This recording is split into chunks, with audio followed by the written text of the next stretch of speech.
Hello, hello, hello. Welcome back to another episode of Studio L7, where we talk all things photography, podcasting, field recording, and filmmaking in the B2B world. This is your host, Bigbobby, a man as passionate about lens focus as he is about employee focus. That's right, my friends, we're in the business of perfecting the picture and the people. In today's episode, we'll be diving into a topic that often seems to be taken for granted in many workplaces: employee training and retention. And hey, if you're a manager listening to this episode, I promise you, there won't be any visual puns or film jokes about your position. But hey, no promises if you're a camera. So, the age-old conundrum, huh? How do you train your employees so well they could leave but treat them so well they don't want to? That's like asking, how do you take a photo so breathtaking that everyone wants a copy, but so personal they'd never dream of taking yours? But before we dive in, I want to share a little story with you.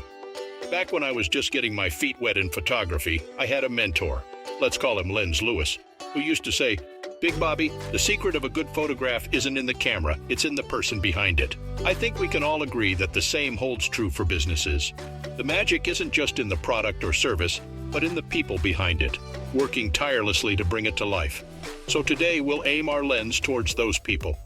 Now let's picture our employees as our camera, shall we? A good camera with excellent capabilities, but without proper knowledge and care, it's as good as a paperweight. The same is true for our employees. No matter how talented, they need proper training to utilize their skills fully and contribute effectively. But here's where we hit a speed bump, folks. You've got this well-trained, incredibly capable camera, or employee, who's now very attractive to everyone else out there. How do we keep this camera from leaving? Well, we treat it well. Now, treating a camera well is pretty straightforward.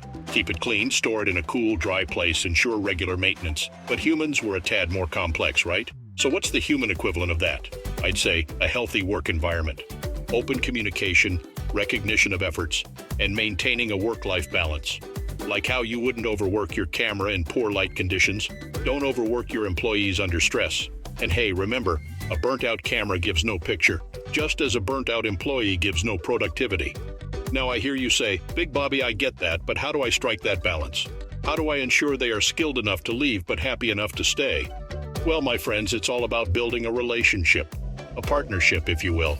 In photography, we form a partnership with our camera, understanding its capabilities, respecting its limitations, and celebrating the beautiful images we create together. The same goes for your relationship with your employees. Encourage learning and growth, but also understand their boundaries.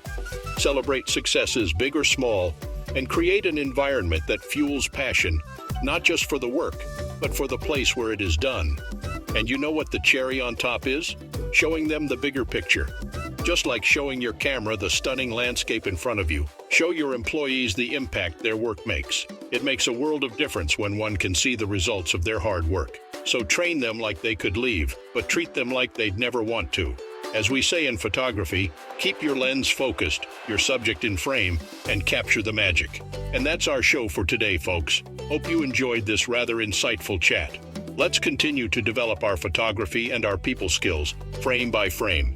I'm Bigbobby signing off from Studio L7, reminding you to stay focused, keep shooting, and never stop learning.